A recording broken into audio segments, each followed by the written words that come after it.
What are you saying to me, Jamie Lou? You're sad or you're not sad? Yes. That's right. It's the end of social theory. Okay, good. So next week. Shh. What are you eating there? Corn chowder. Corn chowder. I think you should share it with everybody. Just pass it round, Sonny. Okay. So next week we will get to the heart of feminism with Catherine McKinnon. So please read pages 227 to 239. This you will see is an engagement with Marx and Marxism, and I think is a brilliant essay. And will also lead into the final essay, which is by Patricia Hill Collins, which will be at the center of your little conversations with your GSIs. Patricia Hill Collins will sweep together the entire course and criticize it in the process. Good. Has anybody got any thoughts about reading de Beauvoir, Simone de Beauvoir? Anybody got any reflections? Alex, have you got any reflections? Yes, you. We were talking about it yesterday. Get together with the in the evening. In the evening, no less. Whoop. What were you doing? Honking, bunking?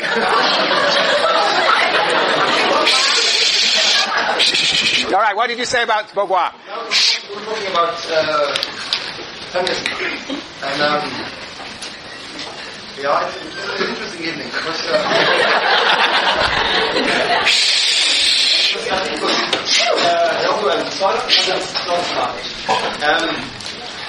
how should I put my perhaps the question is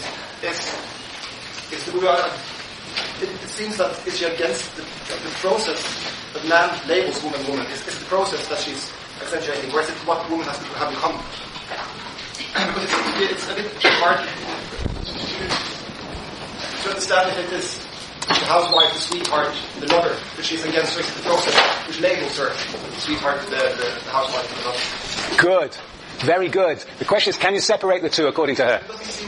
Isn't precisely the point that women are put into?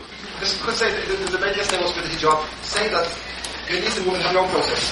That they work together with no influence of Western feminism. That they come from and they work together. But all of them accept that hijab is a good thing. What would the Beauvoir say about that? They accept the whole. It's their own process, leading to their own vision, but they accept the hijab. They accept the traditional marriage. But isn't that what she's saying? That's what's the situation of immanence. What isn't she saying? That actually the world has been constructed in a manner that women actually occupy inferior positions of subordination, and then what do men do? They label women as inferior. They first construct them as inferior and then label them as inferior. If you treat somebody like a dog, they often behave like a dog, and you then label them as a dog. So it's a double process of social subjugation and then stigmatizing through labeling. So the labeling, the social construction as women as inferior comes at the same time as their positioning as inferior. That men are simultaneously judge and party to male domination, she says. It is a simultaneous process. Having put women in a subordinate position, having othered them, they have no other way than to behave in a way that makes them appear to be inferior. But that behavior is seen to be internally feminine, whereas it is the product of a social process. She's arguing. It's a process. Yes, which of course we don't have time to read this. I would love you to read this book from beginning to end. There is a huge sections in this book about the history of the subjugation of women, and the different ways different theories have conceptualized that history. She talks about biology, psychoanalysis, and Marxism, historical materialism. There are chapters on each showing exactly how each theory has understood the subjugation of women as a social process. And she sees the limitations of each of those. Yes. So the point is that women are thought of in the head. With Cecil McKinnon, she makes it very clear, are seen as inferior in the head. As they are thingified in the head, but they are also thingified in reality. The two come together. Anybody else? Good, thank you. Anybody else got any reflections on Beauvoir? Is this all new to you? Is this quaint? Is this irrelevant? Is this irrelevant precisely because, she's talking about a period in history where women were, in a sense, trapped in domesticity? That's a presumption. No, not throughout the book, but anyway, a lot of it trapped in domesticity. Does the fact that you are here, women are here, majority of you here probably are women, does that sort of belie the things that she's saying? Michelle? That's you. Michelle? Oh, you're Elizabeth. I'm sorry. Yeah, my mind is not functioning today. Yeah, Elizabeth. I think it does because I think now it's a big chapter in that lesson between there and like the I think it's a big chapter in the secret chapter between that and So it's the domesticity plus the subjugation in other spheres. They go together rather than one. Jessica? I think the fact that most of, or you said that there's more women in this course or this major is something that, we're not have to be in our domestic role anymore, but we're still in these majors. Like, if you go to engineering, there's way less females. Like, they give you a little bear when you declare with, like, engineering promoted, and I don't think that's how they treat women in sociology. So it's just, I feel like we're still being sent in a certain direction. Last. But that says more about what interests girls now. I mean, it isn't our fault that they choose to study things like sociology. So if they want, they can study engineering, whatever. If they don't want that, I can't see why that's our problem.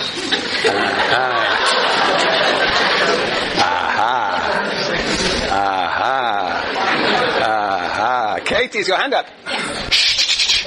Well, I mean, we've come a long way. However, we're still not equal to men. We're still in the same job market, having the exact same job, paid less than men. We're still considered less than. Yeah, actually, Beauvoir is actually amazing in her anticipations of many of current feminist writings. She, even what we've read, but in a chapter that talks about what has happened since the French Revolution. She has a chapter called that. I actually have the contents here, but there she talks about how, Marxists and others thought that women would be emancipated, quote, if they entered into the wage labor market. That they would then be equal, quote, of men.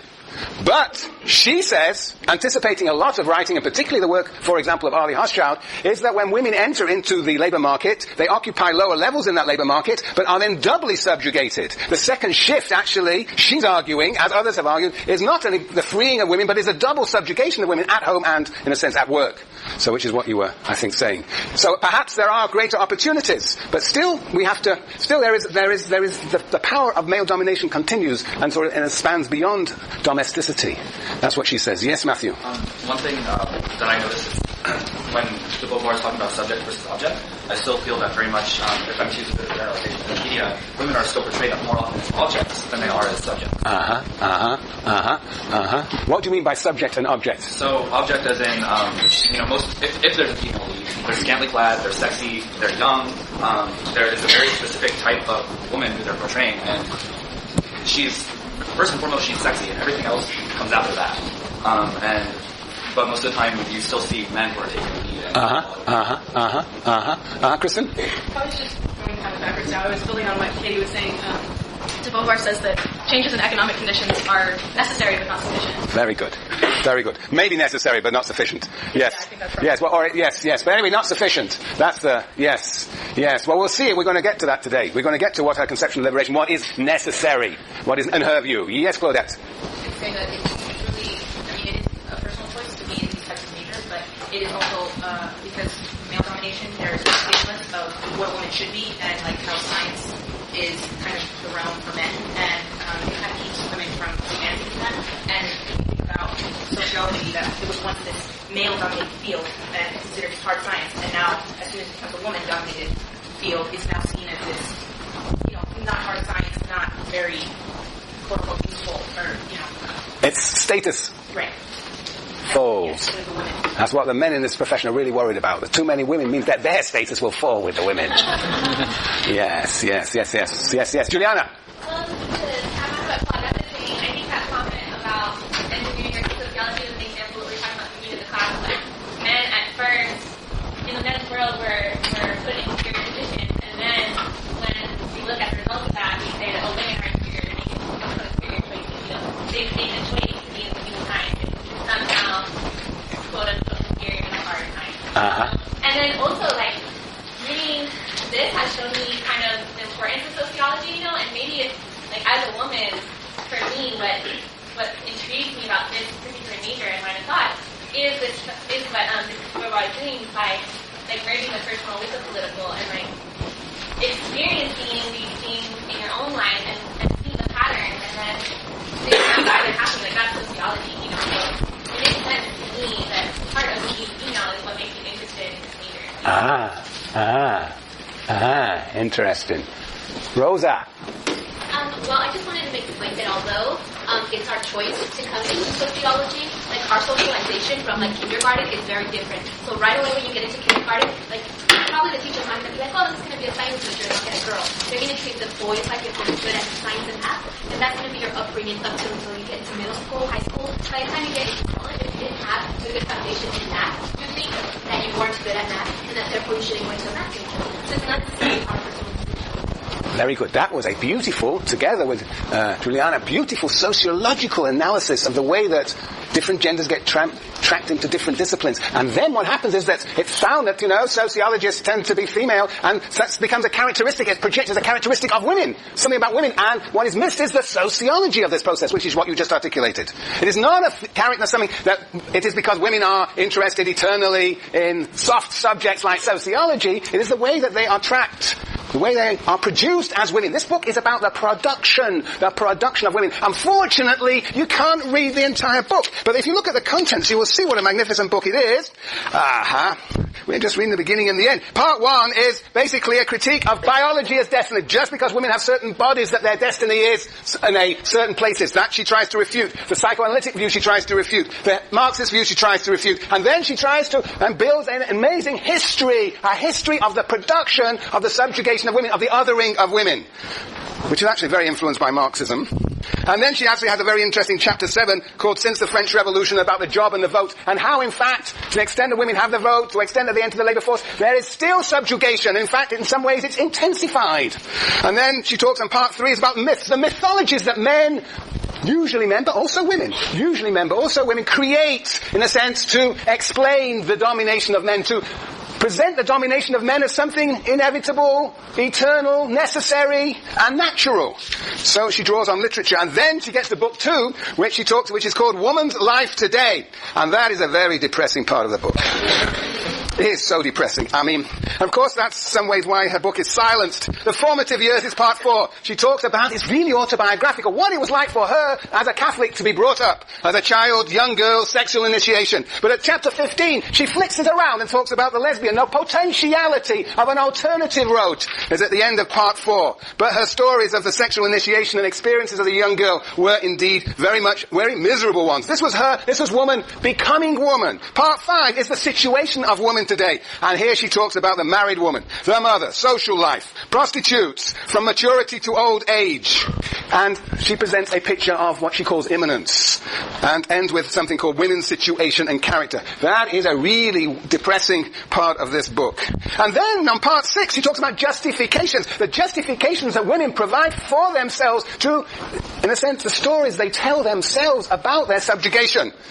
The narcissist, woman in love, and the mystic. These are sort of justifications for what she sees as the subjugation. Justifications the subordinates give to themselves, as opposed to the mythologies the dominant create. And then part 7, which is what we're going to talk about today, namely the liberation of women. And there she first talks about the independent woman. And she is, in a sense, she is not a wage labourer. She's rather an autonomous, independent woman herself. And of course she sees this to be en route to some sort of freedom, some sort of emancipation. And she thinks that in her position, as an independent woman, she can actually evaluate the history of and the situation of women today much better than anybody else, hence the book. Yes, and the final chapter is liberation, which we'll get to later on. Yes, very good. That was a very good discussion. And I assume that you will continue to have such good discussions in section and in these pleasant evenings you have with your GSIs. Yes. All right. I still got to summarize, though. I just cannot not summarize. So, all right, where are we? I'm going to quickly go over it. I began last time talking about Marx and Weber and Durkheim. I want to just draw your attention to the link that I believe is there between the perspective, the broad methodological, theoretical perspective of Weber on the one side, who starts with the individual and finds the individual trapped in the iron cage, similar to Beauvoir, who starts also with the individual and finds, in the case of women, trapped in a cage, trapped in domesticity. A large part of this book is, in a sense, about the way women are, in a sense, it's assumed that women get trapped into domesticity, even if they escape it from time to time. Yes. So de Beauvoir's individuals have 4 features. Individuals exist in social situations. They are potentially autonomous.